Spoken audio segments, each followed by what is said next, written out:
Corps commander house میں صوبائی کابینہ کا کوئی اجلاس نہیں ہوا. ہاں البتہ کور کمانڈر صاحب نے کابینہ کو وزیر اعلیٰ سمیت بریفنگ کے لیے بلایا تھا، اور وہ بریفنگ خیبر پختونخوا صوبے کے جو سیکیورٹی کے حالات ہیں اور جو دہشت گردی کے واقعات ہو رہے ہیں ان کے تناظر میں تمام کابینہ کو انہوں نے دعوت دی تھی افطار کی. ہم وہاں افطار کے لیے گئے جہاں افطاری ہوئی، اور اس کے بعد انہوں نے سیکیورٹی صورتحال پر ہمیں تفصیلی بریفنگ دی.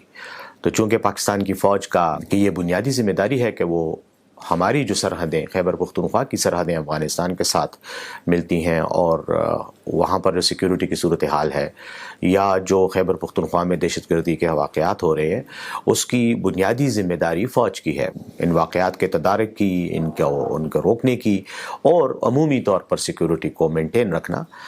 چونکہ فوج کی ذمہ داری ہے اس لیے انہوں نے ہمیں بریفنگ بھی دی، اور اس میں انہوں نے یہ بھی بتایا کہ خیبر پختونخوا کی حکومت کے ساتھ فوج کا تعاون ہونا چاہیے، اور ہمارے آپس کے جو ایک ریلیشن شپ ہے وہ ایسا ہونا چاہیے تاکہ جہاں جہاں کوئی پرابلم پیدا ہو دہشت گردی سے نمٹنے کے حوالے سے تو اس تناظر میں ہمارے ایک باہمی رابطہ اور تعاون وہ زیادہ فعال ہو. نہیں، کور کمانڈر ہاؤس کے ساتھ اس کا کوئی تعلق نہیں ہے. 11 کور کا جو ہیڈ کوارٹر ہے وہاں بریفنگ ہوئی، اور اس کے بالکل سامنے کور آفیسرز میس ہے، وہاں پہ پہلے افطاری ہوئی، وہاں ہم جمع ہوئے، افطاری کی، نماز مغرب ادا کی.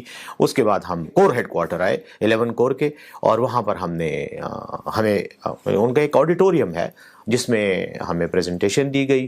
پریزنٹیشن کے بعد کور کمانڈر صاحب نے اور ان کے سٹاف نے ہمیں مختلف جو ایشوز ہیں، مختلف جو اینگلز ہیں سیکیورٹی ریلیٹڈ سچویشن کے، ان پر بریفنگ دی. اور اس کے بعد کویسچن آنسر سیشن ہوا. پھر وزیر اعلیٰ صاحب نے ایڈریس کیا سب کو، حکومت کی جو ترجیحات ہیں اور اس حوالے سے جو اقدامات ہم کرنا چاہ رہے ہیں ان پر وزیر اعلیٰ صاحب نے بات کی، اور ایک اچھے ایکسچینج آف تھاٹس ہوا، ایک ایکسچینج آف ویوز ہوا، جس سے ہمیں بھی کافی کلیئرٹی ہوئی بات سیکیورٹی ریلیٹڈ معاملات کی. اور میں سمجھتا ہوں کہ ہماری بات چیت سے یقیناً فوج کو بھی ہمارے حوالے سے ایک پازیٹیو ہی سگنلز گئے ہیں، اور ان کو بھی ہم نے اعتماد میں لیا اپنے معاملات کے حوالے سے.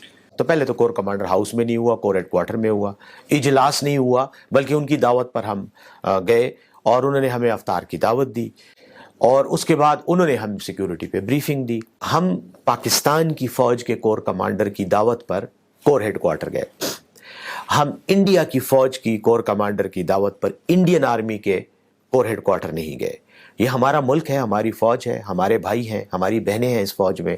اس ملک کے لیے وہ قربانیاں دے رہے ہیں، ہر روز دے رہے ہیں. آج بھی آپ کو پتہ ہے کچھ دیر پہلے ایک واقعہ ہوا ہے، کل بھی ایک واقعہ ہوا تھا، فوج پر حملے ہوئے ہیں، شہید ہو رہے ہیں، زخمی ہو رہے ہیں. تو اگر ہم ان کے ساتھ تعلق ہی نہیں رکھیں گے تو یہ ملک کا نظام کیسے چلے گا؟ اور خاص طور پر اس ایریا میں جو ان کا اسپیسیفک ایریا ہے، جس میں ان کی ایکسپرٹیز ہے، جس میں ان کی مہارت ہے، اور جو ان کی ذمہ داری ہے یعنی سیکیورٹی، اس معاملے میں اگر ہم ان کے ساتھ رابطہ نہیں رکھیں گے تو کس کے ساتھ رکھیں گے؟